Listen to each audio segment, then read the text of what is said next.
rồi về ông là chứ.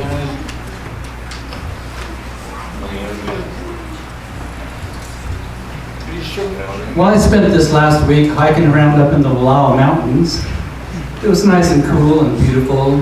Then I had to come back here to Walla Walla. Temperature on the dash of my car and said 104. And well, I thought to myself, maybe God can love us wherever we are. I thought I felt closer to God up there in the mountains, but I came back down here. And being here this morning, now I feel it too, right here in your church. And thank you for coming. There's a verse in the Bible that talks about the next song we're going to sing, the love chapter, 1 Corinthians 13. There's a certain version that I actually prefer to read when I'm reading 1 Corinthians 13, and it's out of the Bible, the version called The Message. Maybe you're familiar with that. It goes like this: love never gives up. Love cares more for others than for self. Love doesn't want what it doesn't have. Love doesn't strut, doesn't have a swelled head, doesn't force itself on others, isn't judgmental, isn't always me first, doesn't fly off the handle, doesn't keep score of the sins of others, doesn't look for what's wrong with other people, doesn't revel when others grovel, takes pleasure in the flowering of truth, puts up with anything, trusts God always looks for the best in everyone, never looks back, but keeps going to the end. You ever met somebody like this? I have. That's a wonderful experience. I married her. Yeah, you married her.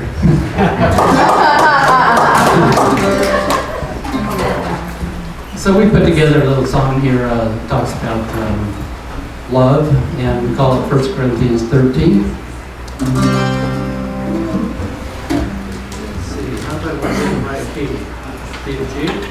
How about that interesting instrument you're playing there too?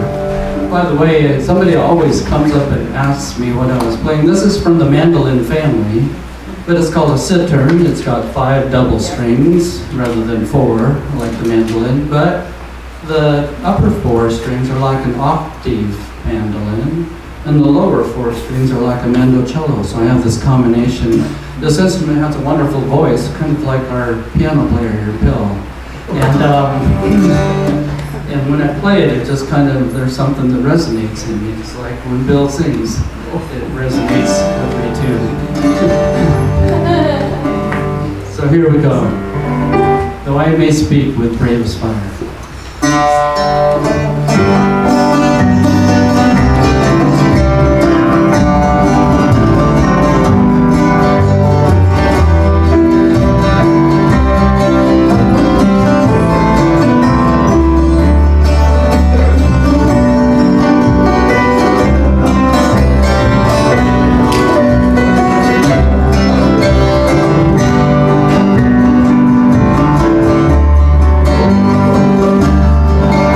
Love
I met a young lady a couple of weeks ago and subsequently learned that she was engaged to be married. And in just a few days from now, she's going on her honeymoon. And I asked her where she was going. She said, we're going backpacking. You know, somehow that just doesn't sound like a typical kind of honeymoon, does it? Somebody who thinks the best thing they could be doing is putting a pack on their backs and heading out somewhere in the wilderness. She did tell me that after they're done with the backpacking trip, they're going to go to Banff and Lake Louise up in Canada, so that's probably okay. But, you know, that idea of backpacking, it's just always been an attraction to me. I like the idea of getting away from civilization. When you're half a mile down most trails, you just kind of lose track of everything that's going on. You don't see very many people, and those that you do see are typically like-minded folks who love the wilderness and want to keep it pristine, the same as you do. But we're going to sing a song now about somebody who's on a journey that maybe isn't quite so pleasant. It's called Wayfaring Stranger. And I learned not so long ago that word wayfaring doesn't mean just bumming around. It means traveling on foot. Probably backpacking. Probably backpacking, yeah. And you know, if you ever read that old book, Pilgrim's Progress, you get the idea of somebody putting a pack on their back and heading toward the holy city, which they can see off in the distance. And so this talks about me in my life just being a poor wayfaring stranger, but I've got a place to go that's important.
So, why are we Christians? I was answered? Because he first loved us. Because he first loved us. First loved us. Good answer. I was listening to a guy on the radio yesterday, and he was saying, I got to remember, he said that God doesn't need me, I need him.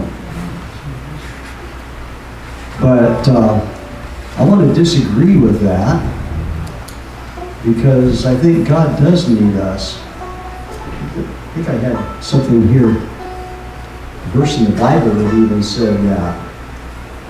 It says his intent was that now through the church, the manifold witness of God should be made known to the rulers and authorities in the heavenly realms. So we're part of a theatrical demonstration that God is showing before the whole universe to deal with some nasty allegations that have been made against his character. And he's sitting up there, I can picture him up there with these heavenly beings around him, and he's pointing down and saying, watch that one down there, what I'm going to do with her, watch what I'm going to do with him. And by cooperating, being willing for him to do what he wants to do in our lives, we can bring glory to him more than just the people around us. It's before the whole universe. And that's really a heavy thought in my mind. That's pretty neat. Next song we want to sing is an old hymn. It's called Come Thou Fount of Every Blessing. Tune my heart to sing thy grace. And it kind of has some of that same idea in that song.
Well, I mentioned my friend who's going to go backpacking on her honeymoon, and it reminds me of a story of somebody in the Bible who was kind of backpacking.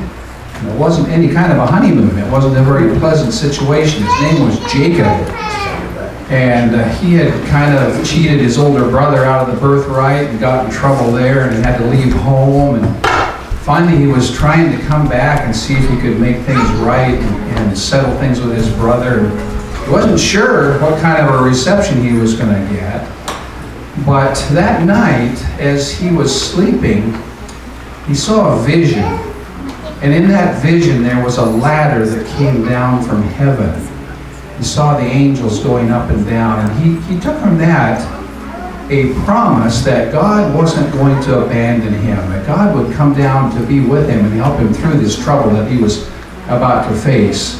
And of course, we know the rest of the story. It all turned out good in the end. And Jacob became the father of the faithful, even though he'd done some cheating and lying in his younger years. So a friend of mine, his name is Rusty Hobble, used to be a physical therapist at the General Hospital here. When it closed, he went away and found a job somewhere else. But I'm mentioning his name because he's the guy that wrote the song that we're going to share with you right now. It's called When Your Home is a Campfire.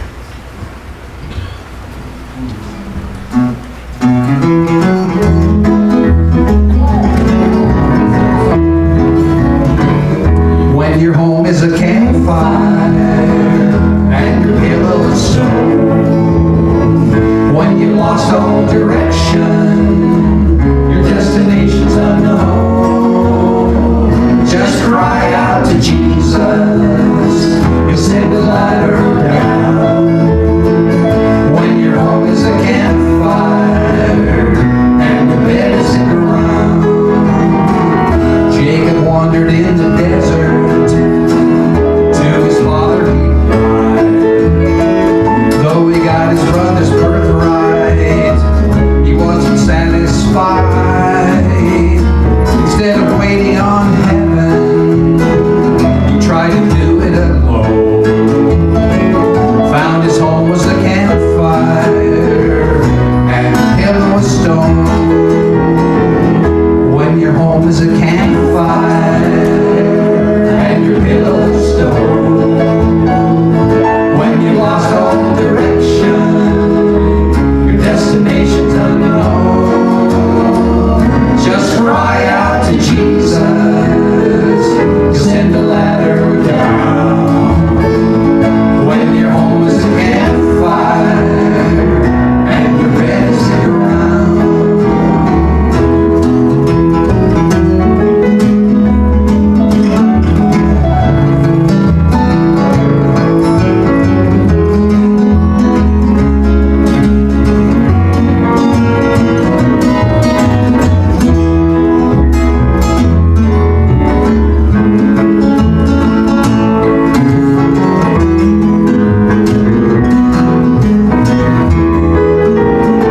That night while he was sleeping, saw a ladder in the sky,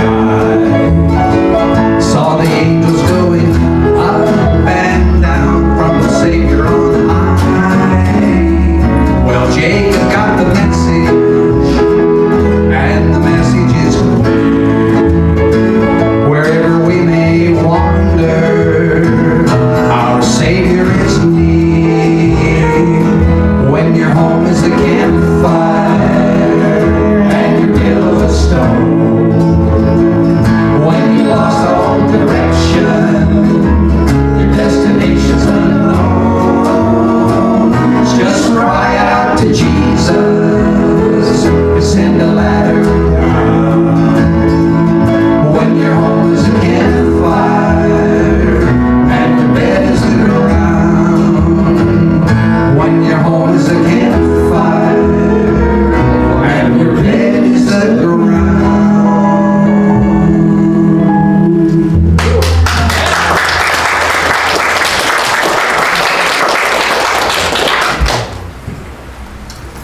Well, I've got a pet dog that we got from the Humane Society. They tell me she is a Jindo. That's the name of the breed. You may never have heard of that before. It's a Korean dog, and kind of bred to do the same thing that a German Shepherd would do, guard duty and, herding sheep and that sort of thing. Only it's quite a bit smaller than a German Shepherd. She weighs in the neighborhood of 40 pounds as a full-grown dog. So maybe 3/4 the size of a German Shepherd. But we had a great time bringing her home from the pound and letting her know that she didn't have anything to worry about now. She had a good home, everything was going to be okay. At the time that we adopted her, I was still doing some construction. We were building the house that we live in now. And she accompanied me while I was working there. And it was just me and the dog. And I would be cutting boards and nailing them together. And one time I was walking past her, she was just beside me, and I had a hammer in my hand and I raised it like this. For what reason I don't remember, but what I do remember is she looked up and saw that and cowered, like, oh, is somebody going to hit me?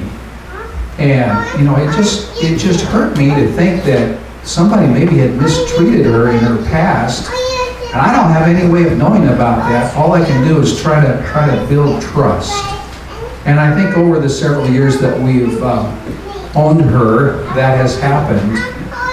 This morning when I got ready to leave home, even before I went to the front door or anything, she looks up at me like this. Are you going to leave? She's figured it out somehow that I'm going to go off and leave her, and she knows it even before I given any sign of that. And sure enough, I was going to leave. Sometimes I give her treats, and I might give her a little rawhide stick to chew on. I remember one time I was about to leave, and she looked so sad. I said, let me get you a treat. I went and got it. She looked up at it, and I held it down in front of her, kept her mouth closed. She wouldn't take it. So I said, okay, I'll put it here on the carpet, and you can just, have it after I'm gone. Went out the door, went about my business. I came back, and the chew stick was still on the carpet. But as soon as she saw that I was home, she went over and started chewing. Made me feel good, So that's what this next song is all about. It's about trusting somebody that we really can trust. It's not going to let us down. It's called Only Trust Him.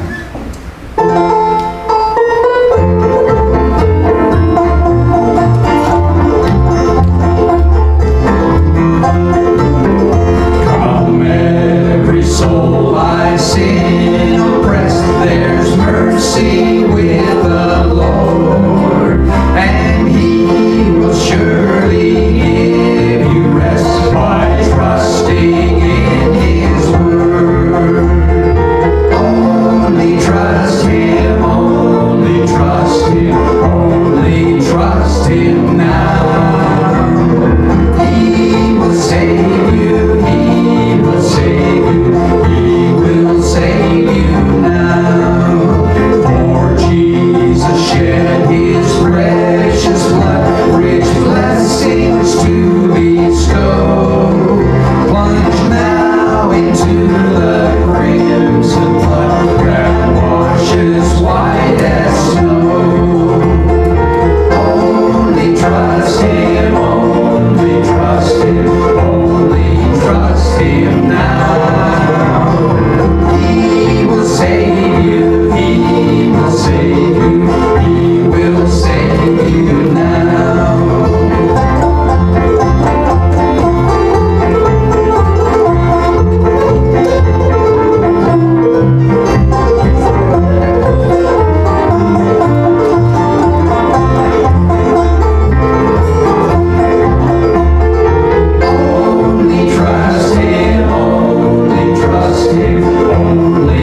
I've done over the years that the children seem to really enjoy, and maybe a few adults as well.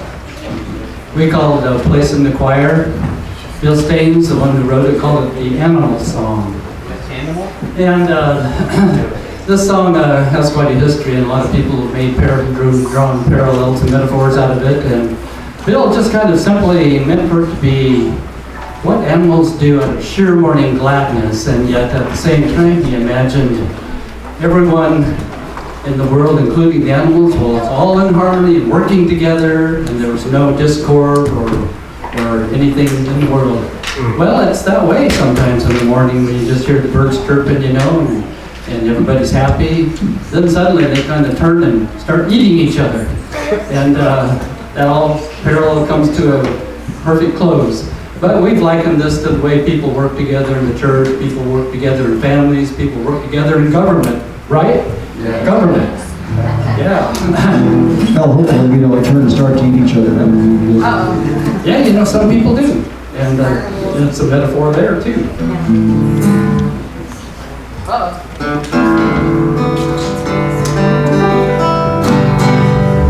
So anyway, it talks about a lot of different animals. We can hardly keep track of them. I can hardly sing the words myself, but we slowed it down a little bit, and hopefully you'll be able to hear and what's going on here in this song.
for me, and it might be a place for you too.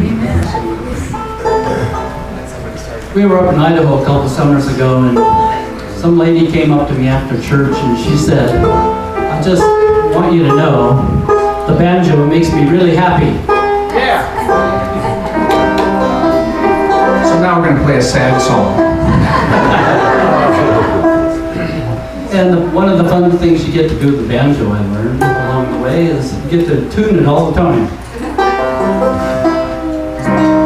Sometimes you get to drop one of those strings down a half a step. We think this next song was perhaps written in the South somewhere, perhaps written by one of the workers out in the field who was invited to church. And we think he came home and wrote this song kind of centered around a sermon that he heard at church that day, which was based on a verse in the Bible that says, "Anyone who puts their hand to the plow and looks back is not fit for the kingdom of God."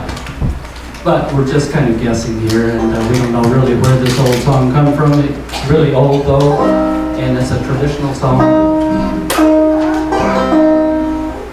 And talks about keeping your hand on the plow, and we think it means just keep going forward, don't look back, don't let those lines get crooked. You get your vision changed, you get a new vision, you get a new meaning in life, just keep going forward. Stay with it.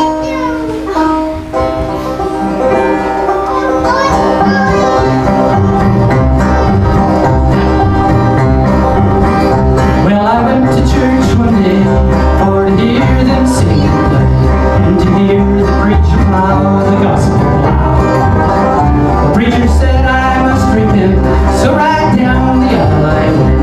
Keep your hand on the plow, you hold right on. Hold on.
have any mountain climbers here today?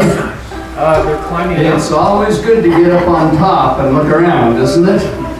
I enjoyed mountain climbing in my day, but I never got to the top of Mount Rainier over here. Many people do that. 14,410 feet up in the sky, you can see around, can't you? But then there are those who go for the highest point, Mount Everest, they say, and when they reach that point, they're elated. And they think they reached the highest point in the world. But they're wrong, dead wrong. The highest point is not Everest. The highest point is on your knees at the foot of the cross. There you find the heights of joy, the heights of love and forgiveness. There you find everything your heart could ever desire. The best mountain peak journey you'll ever take is to the cross. We're going to sing here at the cross. That's where we see the light.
You've been a wonderful audience. We thank you so much. We're going to close with that gospel classic.